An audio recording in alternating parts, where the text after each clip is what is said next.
Book of Heaven, Volume 6.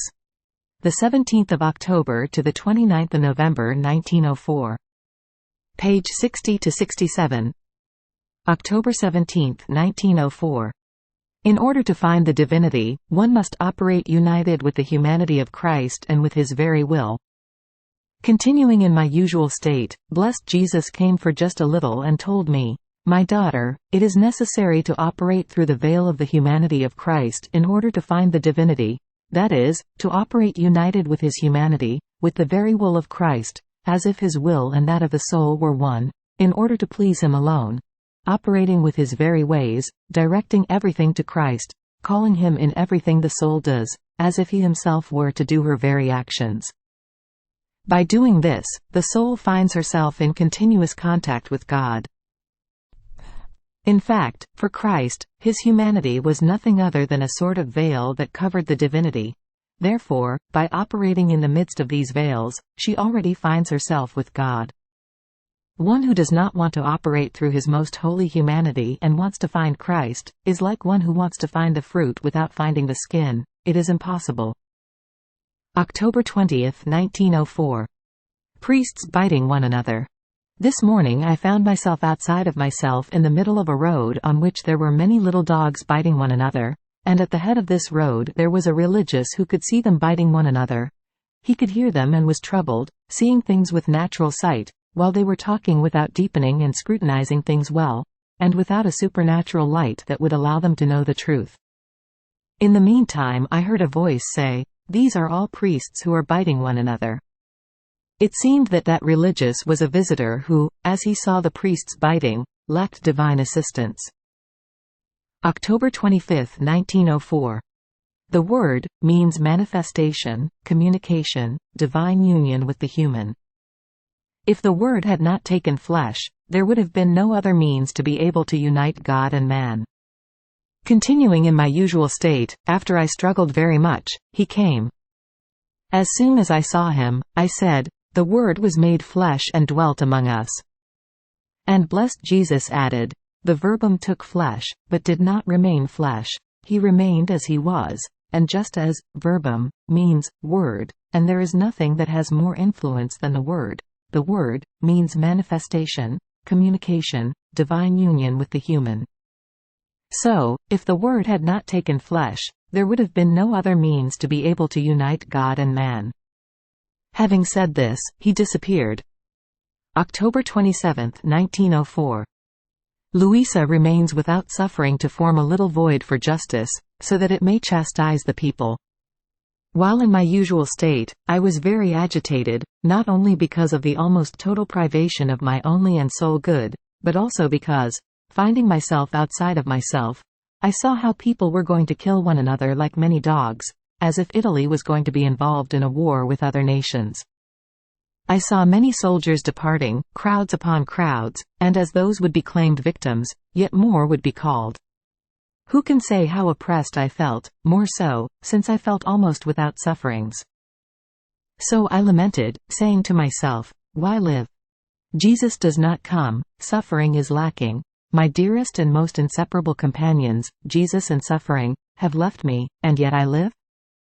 I thought that without both of them I would not be able to live, so inseparable were they from me, and yet, I still live? Oh, God, what a change, what a painful point, what an unspeakable torment, what an unheard-of cruelty. You have left other souls without you, but never without suffering. To no one have you given this affront, so ignominious. Only for me alone was this slap prepared, so terrible. I alone deserved this chastisement, so unbearable. But, just chastisement for my sins, or rather, I deserved something worse. At that moment he came like a flash, telling me imposingly, "What is the matter with you, speaking like this? My will is enough for you in everything. It would be a chastisement if I put you out of the divine sphere and I caused the food of my will to be lacking to you, which I want you to cherish and esteem above everything. Besides, it is necessary that you remain without suffering for some time in order to form a little void for justice, so that it may chastise the people." October 29, 1904. The chain of graces is linked to persevering works. All evils are enclosed in lack of perseverance. After I struggled very much, blessed Jesus came for just a little and told me, "My daughter, when the soul disposes herself to do some good, be it even saying one Hail Mary, grace concurs in doing that good."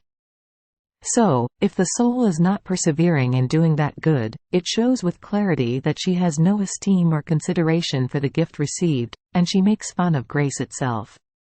How many evils are enclosed in this way of operating? Today yes, tomorrow no. I like it.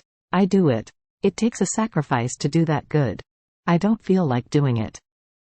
It happens as to that person who, having received a gift from a gentleman, today receives it, but tomorrow sends it back.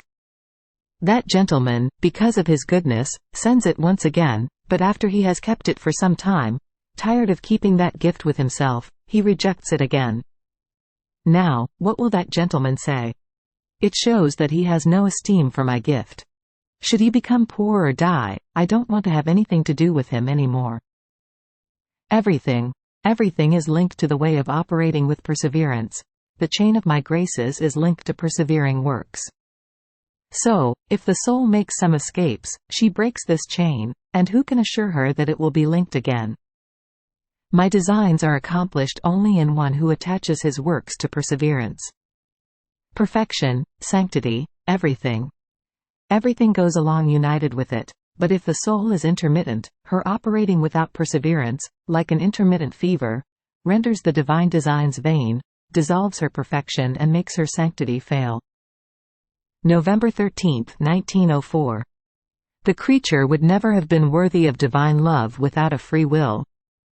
As I continue in my usual state, my bitternesses keep increasing more and more because of the almost total privations and silence of my most holy and only good. All is shadow and flash that escape.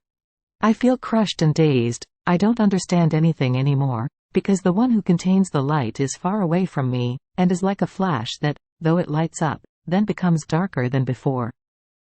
The only and sole inheritance left to me is the divine will. Then, after struggling very much, I felt I could not go on any more. He came for a little and said to me, "My daughter, since I was man and God, my humanity could see, present, all sins, chastisements and lost souls.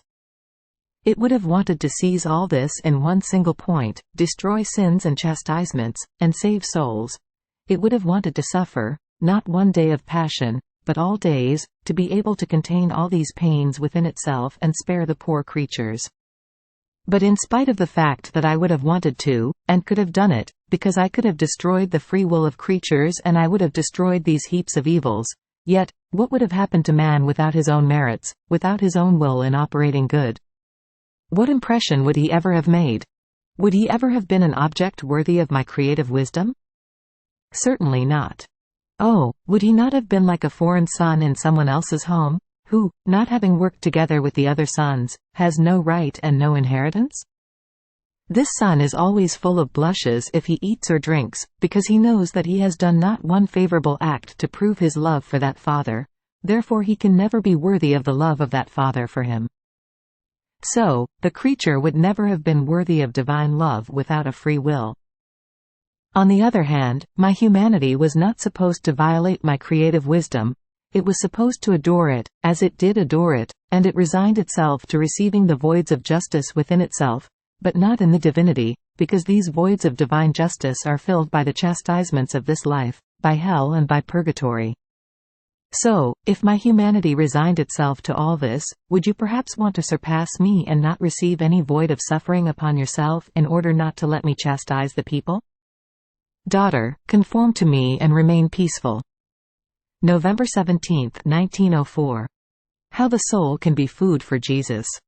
Having received communion, I was thinking about the benignity of our Lord in giving himself as food to such a poor creature as I am, and about how I could correspond to such a great favor. While I was thinking of this, blessed Jesus told me, "My daughter, just as I make myself food for the creature, so can the creature make herself my food, converting all of her interior into nourishment for me, in such a way that her thoughts, affections, desires, inclinations, heartbeats, sighs, love, everything should tend toward me."